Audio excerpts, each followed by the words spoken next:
Hi guys, this is a video about how to do a hill start. Let's get into it.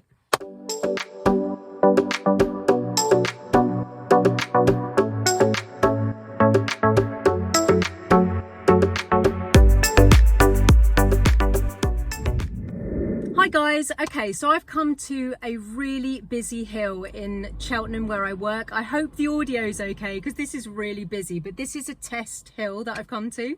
So if you are doing a hill start and you want it to be successful, you need two ingredients, okay?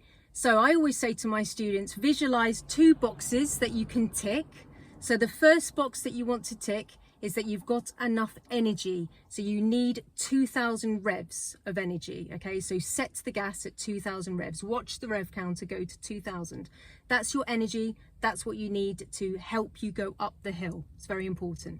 Then you're going to go clutch down first gear and you're going to find the biting point. And again, it's very important that you have the biting point because otherwise you could go backwards. So you come up to the bite. When you've got the bite, perhaps you'll know that you've got the bite because the front of the car lifts up slightly. The reason why it's going to do that is because the handbrake is on and that's holding the back two tyres. So when you find the biting point, the front of the car could lift up a little bit, which is a visual way of knowing that you've got the biting point, which is quite cool. The other way that you can know that you've got the biting point is by listening to the engine noise. The engine noise will dip down and sound deeper. And that's something that you need to get used to, but you can practice when you're with your instructor or your accompanying driver to listen to when you've got the biting point. Now, when we pull away from this situation, we need to stay on the biting point and use the biting point as an ally to help us get up the hill. We don't want to come off the biting point too quickly. Otherwise, we're either going to stall, bunny hop, or whiz off really quickly. Probably the first two more likely. So we need to stay on the biting point and we need to use that to go up the hill. I often say to my students, it's a little bit like pushing a really heavy trolley, which is full of food. You would push and you would push it for ages just to get it moving because it's so heavy. And then when it is moving, you could then just hold it with a finger because it's already got momentum in it. So it's very important that we stay on the biting point for 2 car lengths. Now, the biting point is a one-trick pony. It always wants to be used for 2 car lengths, always. It doesn't really matter where you are. The clutch and the biting point doesn't know where it is. It doesn't know whether it's on a hill start. It doesn't know whether it's at a traffic light. It doesn't know whether it's in a queue of traffic. It doesn't know whether you're turning out of a T-junction or doing a roundabout or doing a crossroads. It has no idea.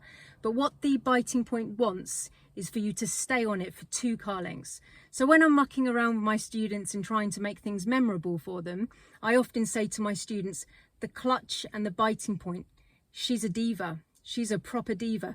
If you don't give her 2 car lengths, she's gonna embarrass you in front of your friends. She's gonna stall you. She's gonna bunny hop you. She doesn't care. So she's a diva. She is literally gonna click her fingers at you because she's like, no, you haven't given me my 2 car lengths. You must stay on the biting point for 2 car lengths. If you don't, she's going to tell you off. It's vitally important that you stay on it. So if you ever lift it off too quickly, or if you have already, you're going to know that the car can really jerk forward or you just stall straight away. Fast clutch means stalling, okay? It really is. You can never use the clutch quickly ever, especially when you're moving off from first or changing from first to second. Those gears have got a lot of energy in them, okay? So I'm going to do a hill start in a second. So what I need to do is set the gas at 2000 revs and I need to find a biting point. Then that is my car prepared for my hill. It's vitally important that I know that I've got the bite, otherwise I'm going to roll backwards. So I'm going to set the gas, find the bite, and then I'm going to hold my feet still. At this stage, that's called prepared because I'm using the POM routine, P-O-M, prepare, observe, move. So after I've got the car prepared with set the gas, find the bite, I'm then going to observe my 6-point check. Left blind spot, left mirror, look forward, interior mirror, and right blind spot. If it's safe for me to go, I can consider using a signal to alert the oncoming people that I'm going, not the people behind unless there's a queue of traffic. Please use my other video for that. I'm going to alert the people in front of me only. I'm not going to have it on to leave the side of the road if there's people behind me, but watch my other video for that. Then if I need that signal, I'm going to signal to alert the oncoming people and then I'm going to release the handbrake. If the car is still, then it's brilliant. It's like the best biting point ever. But if it's not moving as much as I want it to, I can be like, cool, I'm still, it's fine. And then I'm gonna lift the clutch up about half a pound coin. And as soon as I move, I'm going to keep my feet still for 2 car lengths, at least going up this hill, because it is a really big hill. I've noticed in the picture that I can see that it doesn't look very steep, but this is a big hill. Trust me, this is a big hill that I'm on. Okay, guys, let me do the hill start for you. That audio was a disaster. I apologise. We're going to have to do it again. When I turned the car on, the air conditioning completely ruined that video. So I found another hill to do it for you again. Let's try again. Into first gear. Set the gas at 2000 revs. Energy for the car. Find the biting point. I've got it. I can see the front of the car has lifted. I've got the gas and the biting point. My checklist is done. Checking all the way around for danger. Checking round on the blind spot. Signalling. Checking the blind spot one more time. Holding the feet still. Holding the feet still. Holding the feet still. 2 car lengths. 2 car lengths. Holding my feet still. Holding my feet still. Holding my feet still. 2 car lengths. Holding my feet still. I'm at a junction. New hazard.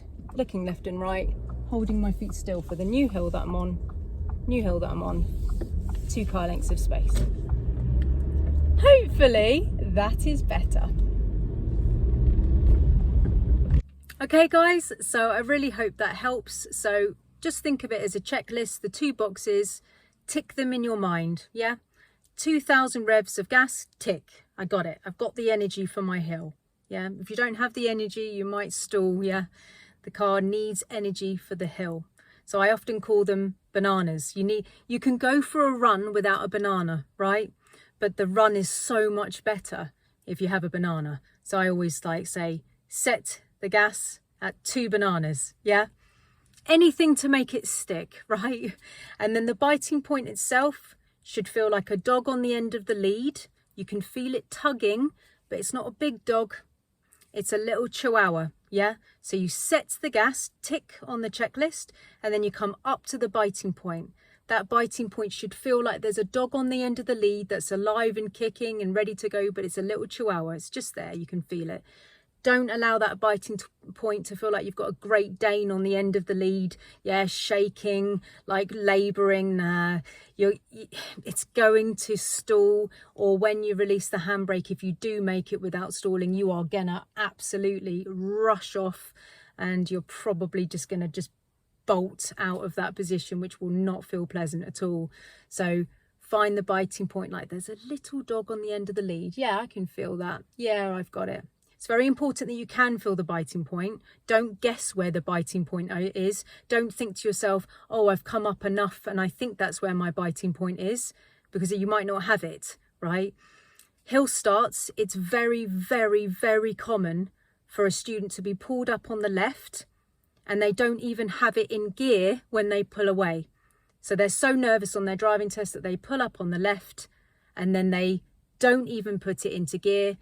The examiner asks them to pull away, they're not in gear, and they guess where their biting point is. They're like, oh, it must be there. And then they look around, they release the handbrake and they roll back and they failed their test straight away. Never release the handbrake unless you can feel that you've got the biting point, because otherwise you could roll backwards. Very important. Really hope this little video has helped you, and safe driving.